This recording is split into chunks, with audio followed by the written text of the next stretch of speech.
Time now for an in-depth look at the market news this afternoon, and for that I'm joined on the line by Dr. Kim Sei-wan, professor of economics at Ewha Womans University. Professor Kim, good afternoon. Thank you as always for coming on the program. Good afternoon, Devin. Well, let's start with the U.S. market, where stocks have broken a four-session losing streak. Investors are still looking at what central banks are doing with monetary tightening, particularly Japan, which we'll get to later, with a surprise move on policy that sent Treasury yields higher. What's the story in the global markets? U.S. stock indexes and bond yields rose after Bank of Japan surprised investors by raising the cap on a benchmark rate, inching away from its ultra-relaxed monetary policies. The S&P 500 added 0.1% on Tuesday. The Nasdaq Composite rose less than 0.1%. Dow Jones Industrial Average gained 0.3%. The major indexes on Tuesday broke a four-session losing streak. Out of 11 sectors in S&P 500, energy and materials stocks were the biggest gainers.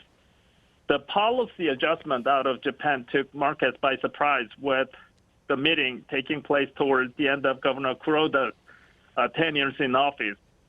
Most central banks across the globe have already started tightening monetary policy to tame inflation and catch up U.S. dollar, with Japan one of the few outliers. The yen rose 3.9% against the dollar, while the yield on Japan's 10-year government bonds jumped to 0.417% in a single day. They had previously been capped by the central bank at 0.25%. Asian indexes are mixed today. Japan's Nikkei 225 index closed down 0.7%. Hong Kong's Hang Seng added 0.2%, and China's Shanghai Composite dropped 0.2% as of 3:30 p.m. in Seoul time. Well, today in Korea, the KOSPI started out higher, but as foreigners turned to selling, it closed lower. Only a few bright spots among the big names, like steelmaker POSCO, gains for drinks makers, and healthcare tech, declines for electronics. Tell us about the domestic market. Domestic markets are mixed between KOSPI and KOSDAQ today, while KOSPI market continued its declining over 5 straight trading days. Bank of Japan's base interest rate hike provides mixed signals to Korean economy. It stabilized recently too much depreciated Korean won, but at the same time, it worsens Korean companies' export price competitiveness by making Korean won stronger. The benchmark KOSPI marginally dropped 0.2%, while KOSDAQ added 0.4%. In KOSPI market, foreign investors and individual investors combined sales almost matched institutional investors' purchase. The combined net sales of foreign investors and individual investors came as 192 billion won. Most of the 20 largest market cap stocks dropped today. Samsung Electronics lost 1%, and the second largest market cap, LG Energy Solution, also dropped 2.2% today. But Celltrion and POSCO gained today. Well, now, Professor, according to Korea's energy ministry, electricity bills are going to go up much more than they did this year, when they rose 18%. Talking about next year, of course. It seems this will only add to inflation, which has been estimated next year to come down to under 4%. So how do you see that playing out, and what could be done to deal with electricity costs when utility companies, of course, are already billions in the red each year? Due to the imbalance between electric power production cost and the sales price to households and corporations, business losses of Korea Electric Power Corporation skyrocketed to 35 trillion won this year, which is the largest in its history.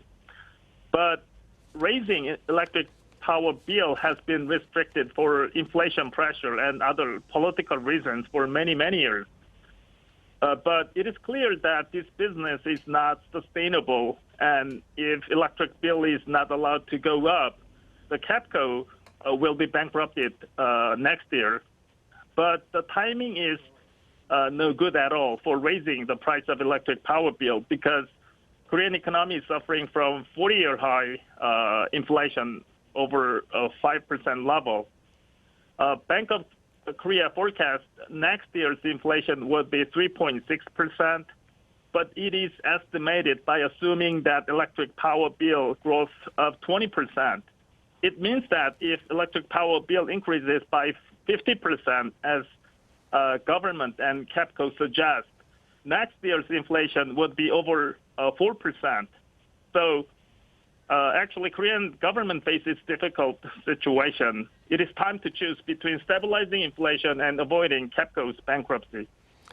Right. It's in a tough spot, KEPCO and the government. Well, finally, Professor, let's look a little more closely at Japan. You mentioned before, their central bank, of course, has been taking a very different approach to monetary policy the past months and years. Now seems to have changed direction somewhat with its decision to adopt a wider tolerance range for the yield on its 10-year bond. Help us understand what Japan's doing here and what you make of it.